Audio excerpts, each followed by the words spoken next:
Muy buenos días a todos. Que el Señor les bendiga. Un gusto volver a compartir en esta mañana la palabra del Señor.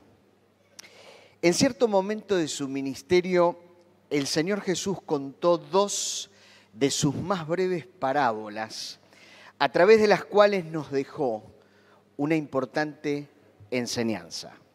Dijo en la primera: el reino de los cielos es semejante a un tesoro escondido en un campo, el cual un hombre halla y lo esconde de nuevo, y gozoso por ello va y vende todo lo que tiene y compra aquel campo. Dijo en la segunda: también el reino de los cielos es semejante a un mercader que busca buenas perlas, que habiendo hallado una perla preciosa, fue y vendió todo lo que tenía y la compró. En la primera parábola, un hombre halla de manera accidental un gran tesoro. Se desprende de todo lo que posee con tal de apropiarse, con tal de hacer suyo ese tesoro. En la segunda, un hombre halla de manera intencional una perla preciosa. Se desprende de todo lo que tenía con tal de adueñarse de aquello que había encontrado. En definitiva, Jesús nos enseñó que el reino se parece y mucho a ambos casos, ya que el cristiano es aquel que al encontrar la verdad del Evangelio se despoja de aquello que poseía hasta ese momento, con tal de apropiarse, de adueñarse de esa verdad que ha encontrado, ya sea de manera accidental o de manera intencional. Sin embargo, esto no siempre ocurre de esta manera, vamos a ser sinceros. Jesús lo experimentó con tres personas distintas que se cruzaron en su camino.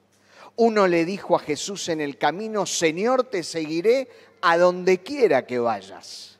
Le dijo Jesús: las zorras tienen guaridas y las aves de los cielos nidos, mas el Hijo del Hombre no tiene dónde recostar la cabeza. Le dijo a otro: seguime. Y él le dijo: Señor, déjame que primero vaya y entierre a mi Padre. Jesús le dijo: deja que los muertos entierren a sus muertos. Tú ve y anuncia el reino de Dios. Entonces también otro dijo: te seguiré, Señor, pero déjame que me despida primero de los que están en mi casa. Jesús le dijo: ninguno que poniendo su mano en el arado mira hacia atrás es apto para el reino de Dios. Y yo quisiera observar en esta mañana con vos el encuentro que tuvo Jesús con un hombre, el encuentro que tuvo un hombre con Jesús, que al igual que los personajes de las parábolas, había encontrado un tesoro, una perla preciosa, porque había encontrado la verdad del Evangelio. Pero que al igual que los tres hombres con los que Jesús se encontró en el camino y a los que Jesús confrontó, no estuvo dispuesto a renunciar a aquello que poseía con tal de apropiarse de aquella verdad que había encontrado. Vamos juntos al relato. Evangelio de Marcos, capítulo 10, versos 17 al 22. Evangelio de Marcos, capítulo 10, versos 17 al 22. Al salir él, el Señor Jesús, para seguir su camino, vino uno corriendo, hincando la rodilla delante de él, le preguntó: Maestro bueno, ¿qué haré para heredar la vida eterna? Jesús le dijo: ¿por qué me llamas bueno? Ninguno hay bueno, sino solo uno, Dios. Los mandamientos sabés: no adulteres, no mates, no hurtes, no digas falso testimonio, no defraudes, honra a tu padre y a tu madre. Él entonces respondiendo le dijo: Maestro, todo esto lo he guardado desde mi juventud. Entonces Jesús mirándole, le amó y le dijo: una cosa te falta. Andá, vendé todo lo que tienes y dalo a los pobres y tendrás tesoro en el cielo. Y ven, sígueme tomando tu cruz. Pero él, afligido por esta palabra, se fue triste porque tenía muchas posesiones. Observa el texto allí.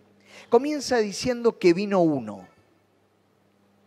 Vino él a Jesús y no Jesús a él. Fue él quien tomó la iniciativa del encuentro y del diálogo. ¿Quién era este uno que vino? Hay un ejercicio muy interesante, solemos hacerlos en los grupos de estudio bíblico los días jueves, y es hacer lo que se llama una sinopsis o una comparativa de los evangelios. Cuando un mismo relato, como es este caso, aparece en varios evangelios, este aparece en Mateo, en Marcos y en Lucas, uno observa que hay detalles que un evangelio muestra que el otro no lo muestra y viceversa. Cuando yo voy al relato del evangelio de Mateo, me dice que este que vino a Jesús era un joven. Cuando voy al evangelio de Marcos, relato que acabamos de leer, nos dice que tenía muchas posesiones. Y si voy al relato de Lucas, me encuentro con que era un principal de la sinagoga. Dicho de otra manera, empiezo a atar cabos y me di cuenta que era un joven rico y religioso. Es interesante porque el Evangelio de Marcos, en relación a los restantes, es muy escueto en algunos detalles, pero en este relato en particular nos deja observar algunas cuestiones que no lo hacen ni Mateo ni lo hace Lucas. Y dice que vino uno a Jesús y vino corriendo e hincó la rodilla delante de él. Hay un principio en comunicación, lo he mencionado en varias oportunidades, que a mí me gusta mucho porque dice que es imposible no comunicar. Todo el tiempo y a través de cientos de maneras distintas, vos y yo estamos comunicando mensajes a las personas que tenemos a nuestro alrededor. Dicen los expertos en comunicación que nuestras palabras constituyen solamente el 7% de todo lo que comunicamos. De allí inferimos que el restante 93% que comunicamos no tienen que ver con nuestras palabras, tienen que ver con miradas, tienen que ver con gestos, tienen que ver con posturas y con tantas otras cuestiones que podamos llegar a pensar. En este caso, este joven, con su postura física, es decir, corriendo y arrodillándose ante el Señor, de alguna manera comunicó que él era consciente que ese hombre no era un hombre más del montón, porque no hubiese corrido, no hubiese hincado su rodilla delante de cualquier persona. Él reconoció que corría a ese hombre e hincaba su rodilla porque él era un maestro bueno. Y ese fue el primer error que él comete. Le dijo maestro bueno. Y Jesús, como hacía en tantas oportunidades, en lugar de responder a las preguntas de manera afirmativa, como vos y yo lo hacemos, contestó con una pregunta. Es decir, contestó a medias. Le dijo, ¿por qué me llamás bueno? Ninguno hay bueno, sino solo uno, y es Dios. Tenemos que entender qué quiso decir el Señor Jesús, porque lo que le dijo es fuertísimo, tan fuerte como que él considerara que Jesús era solo un maestro bueno. El Señor le estaba diciendo, solo Dios es realmente bueno. Y como vos no crees que yo soy Dios, sino solo un maestro, no puedo aceptar ese calificativo de tu parte. Resérvalo para Dios y no para mí, que soy apenas un maestro para vos. automáticamente comete el segundo error, que tiene que ver con la pregunta que le hace a Jesús. Le pregunta, ¿qué haré para heredar la vida eterna? ¿Qué tengo que hacer para heredar la vida eterna? Jesús no se escandalizó. Se lo preguntaron cientos de veces a lo largo de su ministerio. Lo hizo un intérprete de la ley y él contestó a esta pregunta con la famosa parábola del buen samaritano, por ejemplo. Este era un concepto sumamente arraigado en el judaísmo, la famosa salvación por obras, es decir, hacer ciertas cosas para ganarnos la salvación, ser bueno para ir al cielo, el famoso como yo no hago nada malo, soy merecedor de la vida eterna. Es interesante la reacción de Jesús frente a sus dos equivocaciones. Jesús no invirtió tiempo en corregirlo, sino que lo guió para que a través del diálogo el mismo joven descubriese su propio error. ¿Cuál era ese error? Creer que las obras buenas que había llevado a cabo eran buenas. Mejor dicho, eran buenas, pero no eran suficientes. Por eso Jesús lo invitó a través del diálogo a ir por más. Y le dice Jesús los mandamientos, ¿sabes? Como no lo iba a saber si era un religioso.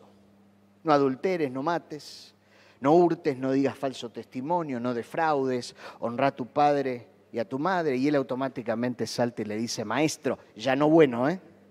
El bueno estaba destinado para Dios y él era solamente un maestro. Maestro, le dice, todos estos mandamientos los he guardado desde mi juventud. Para un judío la juventud comenzaba a los 12 años. A los 12 años un judío comenzaba a tener en la sociedad responsabilidad moral. Así que él le dijo, Señor, desde que tengo 12 años nunca hice mal a nadie.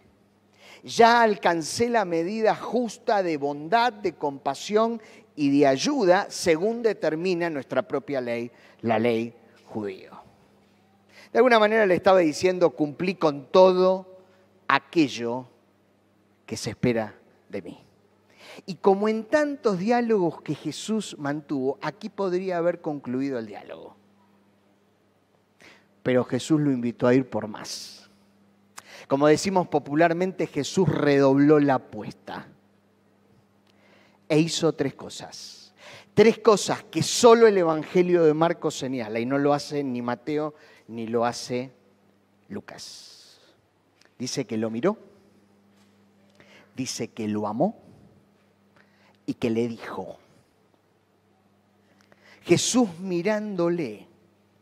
De la misma manera que el joven transmitió a Jesús un mensaje, como dije recién, al correr y arrodillarse delante de él, el Señor transmitió un mensaje al joven, ¿sabes cómo?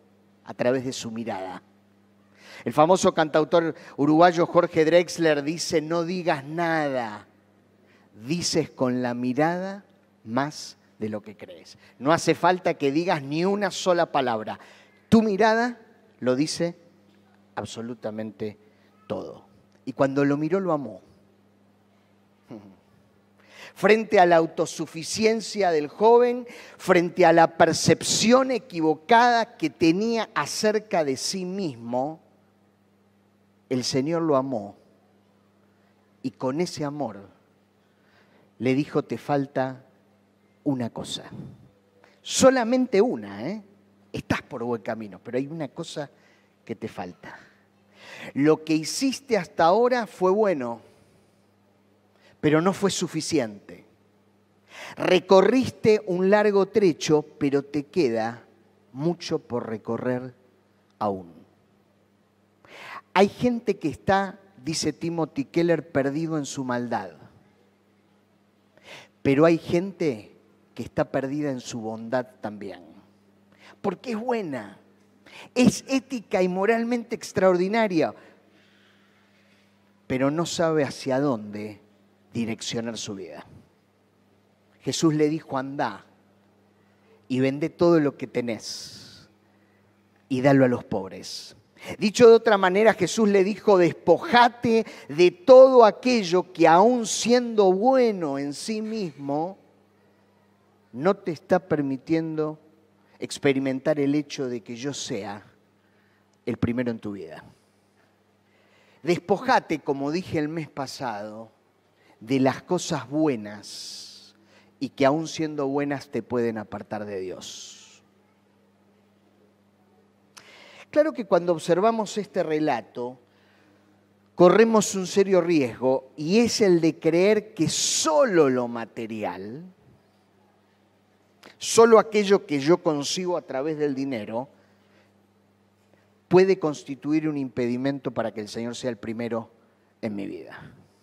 Hay otras cuestiones que pueden impedir que el Señor sea el primero en mi vida y son más sutiles, por eso son más peligrosas. Jesús mencionó por lo menos 3 cuestiones.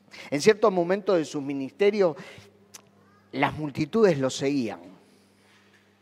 Y en un momento se da vuelta e hizo algo que cualquier líder de masas jamás haría en su sano juicio. Se dio vuelta y los invitó a pensar si realmente estaban dispuestos, no solo a seguirle físicamente, sino si estaban dispuestos a hacer de su persona su primera prioridad. Es decir, que de todas las prioridades que tuviesen, el Señor fuese la primera. Y allí mencionó 3 cuestiones. Él dijo, en primer lugar, si alguno viene a mí y no aborrece a su padre y madre, mujer e hijos y hermanos y hermanas, y aún también su propia vida, no puede ser mi discípulo. ¿Sabés lo que dijo Jesús? En primer lugar, dijo, yo quiero ocupar el primer lugar antes que cualquier otra persona que forme parte de tu entorno. Entiéndanme bien, en ningún momento dijo que no tengamos entorno, en ningún momento dijo que no sirvamos y amemos a las personas que están en nuestro entorno. Él dijo, de todo tu entorno yo quiero ser el primero. Y allí me surgen algunas preguntas, como por ejemplo, si hay personas a quienes damos el primer lugar en nuestro pensamiento o en nuestro afecto antes que al Señor. Hay personas a las que le dedico una admiración excesiva. Hay personas a las que literalmente idolatro. Hay personas en mi entorno que han ocupado el primer lugar. Es decir, hay personas que han ocupado el lugar que el Señor desea ocupar en mi vida. Pero dijo también, porque ¿quién de vosotros, queriendo edificar una torre, no se sienta primero y calcula los gastos a ver si tiene lo que necesita para acabarla? No sea que después que haya puesto el cimiento y no pueda acabarla, todos los que lo vean comiencen a hacer burla de él diciendo, este hombre comenzó a edificar y no pudo acabar. Déjame decirte que una torre es un bien inmueble. Por lo tanto, una torre es un bien material que se adquiere con dinero. Y el Señor dijo en segundo lugar, yo quiero tener en tu vida en primer lugar antes que cualquier otro bien material que vos poseas. No dijo en ningún momento que no poseamos bienes materiales. Él dijo, sobre todo lo que vos poseés, yo quiero ser el primero. Déjame regalarte este dato. Jesús contó 26 parábolas. 16 de las 26 hablan acerca del dinero o incluyen el concepto del dinero. Si hacemos una regla de 3 simple, te lo digo de otra manera, el 61% de las parábolas que Jesús contó contienen el concepto del dinero. Mirá si no es importante.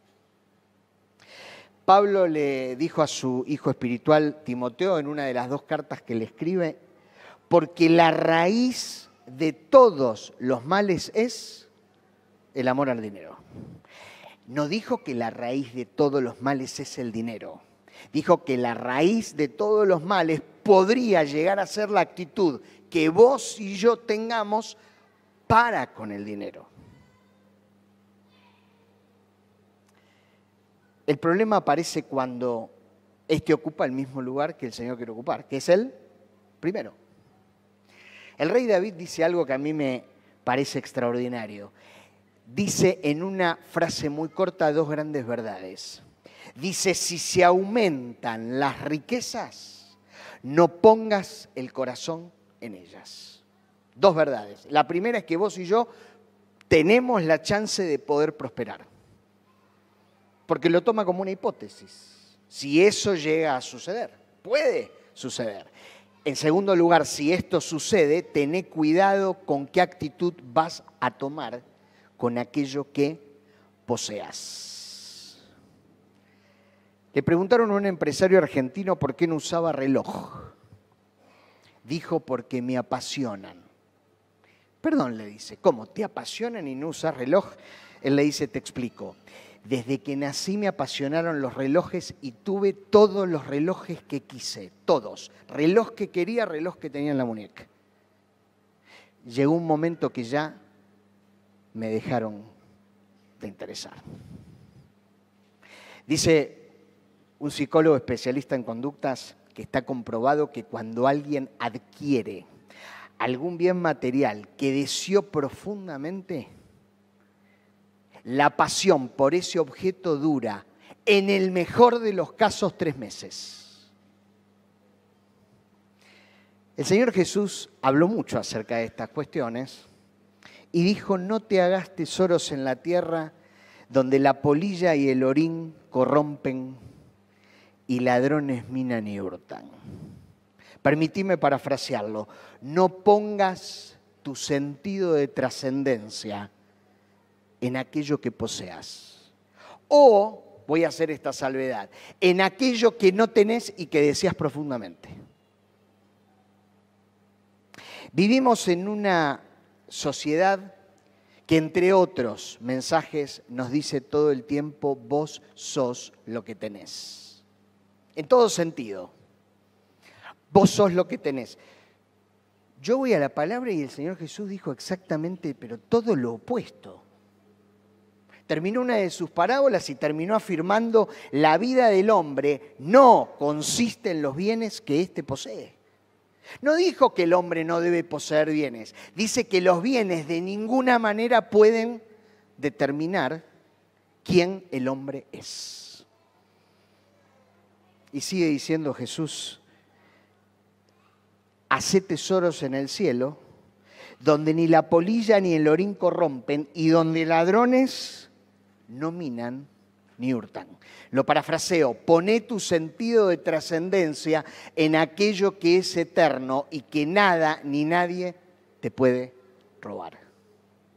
Y termina diciendo, porque donde está tu tesoro, ahí está tu corazón. Lo parafraseo, porque donde están tus intereses, ahí estás vos. Porque donde está tu sentido de trascendencia, ahí estás vos. Pero dijo en tercer lugar el Señor Jesús, o que el rey al marcharse a la guerra contra otro rey, no se sienta primero y considera si puede hacer frente con 10.000 al que viene contra él con 20.000. Y si no puede, cuando el otro está todavía lejos, le envía una embajada y le pide condiciones de paz. Cuando un rey declara la guerra a otro rey, lo hace con un objetivo. ¿Cuál es? Vencer.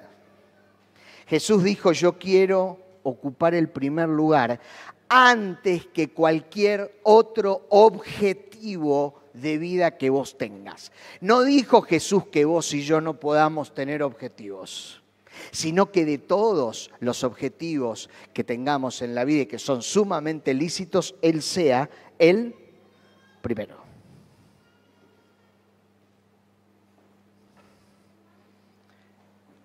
Me hice algunas preguntas con respecto a esta tercera afirmación del Señor Jesús. Y es si yo voy por algo más. ¿Estoy persiguiendo algún objetivo que traiga a nuestras vidas mayor trascendencia y sentido de eternidad que el trajín cotidiano? ¿Estamos pensando en objetivos para insertarnos a servir al Señor y para que la obra de Dios avance? Por ejemplo, algunas preguntas, ¿no?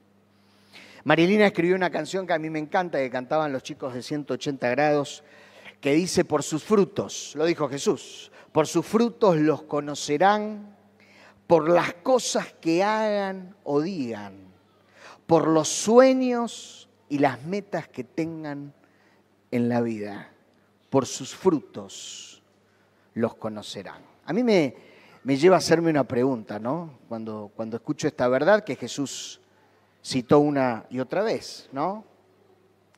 ¿Quiero conocer la vida espiritual de una persona?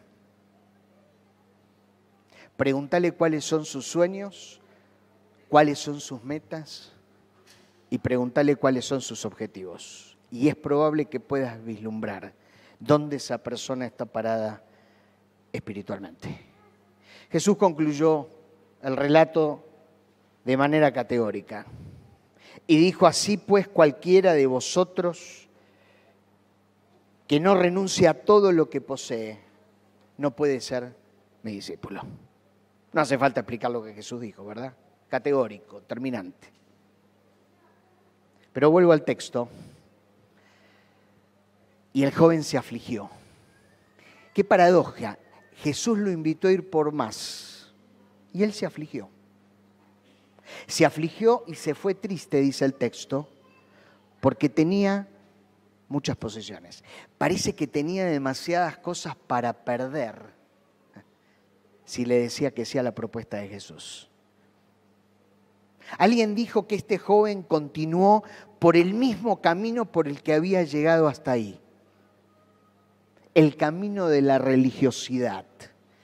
Es decir, el intento de andar con Dios mientras se retiene el control sobre la propia vida. El relato que acabamos de observar, dijo alguien, es el retrato de un hombre que escogió deliberadamente no ser lo que hubiera podido ser y lo que se le ofrecía llegar a ser. Lo vuelvo a decir, es el relato de un hombre que escogió deliberadamente no ser lo que hubiera podido ser y lo que se le ofrecía llegar a ser. ¿Sabés cuál fue la gran pregunta tácita que Jesús le hizo a lo largo de todo el diálogo a este joven y que bien podría ser el título de la reflexión en esta mañana? Él le preguntó: ¿hasta qué punto deseas una entrega absoluta? Que vos sos bueno, ético y moral, eso está claro. Que vos cumplís con ritos, está claro. Que no le haces mal a nadie, está claro. Pero la pregunta es otra: ¿hasta qué punto deseas una entrega absoluta? Alguien dijo alguna vez: lo importante no es cuánto le das a Dios. Lo importante es con cuánto te quedás. Porque vos y yo le podemos dar un montón a Dios y aún así retener otro montón. ¿Y el Señor qué quiere? El montón completo. Alguien dijo, y tuve que pensar mucho esta frase, pero me parece extraordinaria, porque dice que Dios es aquel a quien no le damos nada hasta que le damos todo. ¿Lo digo de vuelta? Dios es aquel a quien no le damos nada hasta que le damos todo. Jesús Adrián Romero escribió una canción que me gustaría hacer mi oración. A mí me impacta, porque dice muchas cosas que yo quisiera decirle a Dios. Y quiero invitarte a que vos y yo se las digamos a Dios en esta mañana. Él dice que seas mi universo, que seas todo, No quiero darte solo un rato de mi tiempo.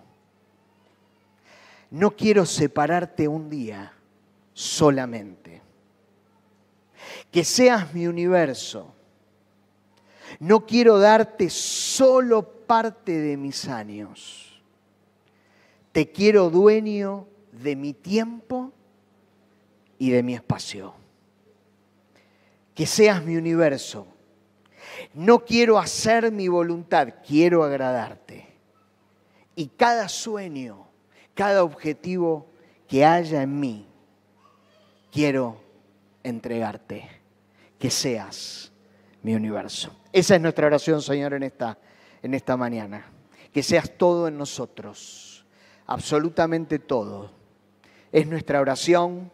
Y como me gusta decir, necesitamos tu gracia porque solos no podemos. Nos damos cuenta que no estamos siempre a la altura de las circunstancias. Y reclamamos tu gracia para nosotros, para poder vivir esta verdad a la que nos desafías permanentemente. Oramos y lo hacemos en el nombre del Señor Jesús. Amén. Que el Señor les bendiga. ¿Se anima a terminar? Gracias, Esteban, por desafiar nuestro corazón. Yo creo que el Señor puso este mensaje muy a propósito para nuestra iglesia. Muchas gracias, Germán. ¿Se anima a cantar? Yo quiero ser, ¿la sabe? Señor amado, como el barro en las manos del alfarero. Toma mi vida y hazla de nuevo. Yo quiero ser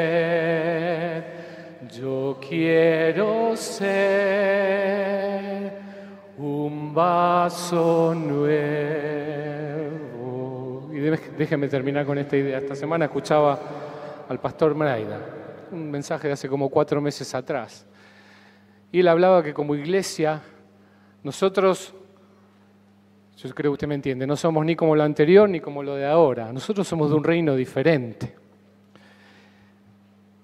Y él decía,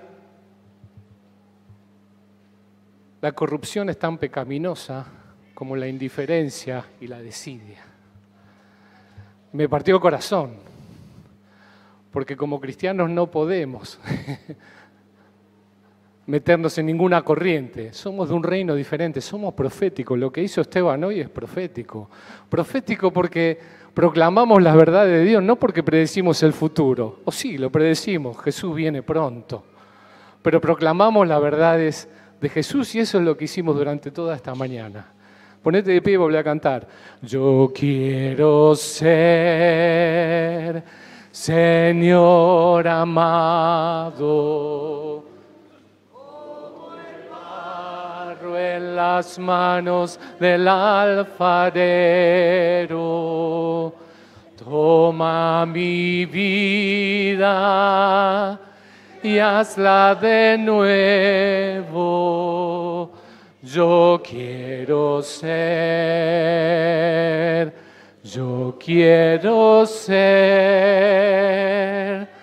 un vaso nuevo. En el nombre del Señor Jesús. Amén.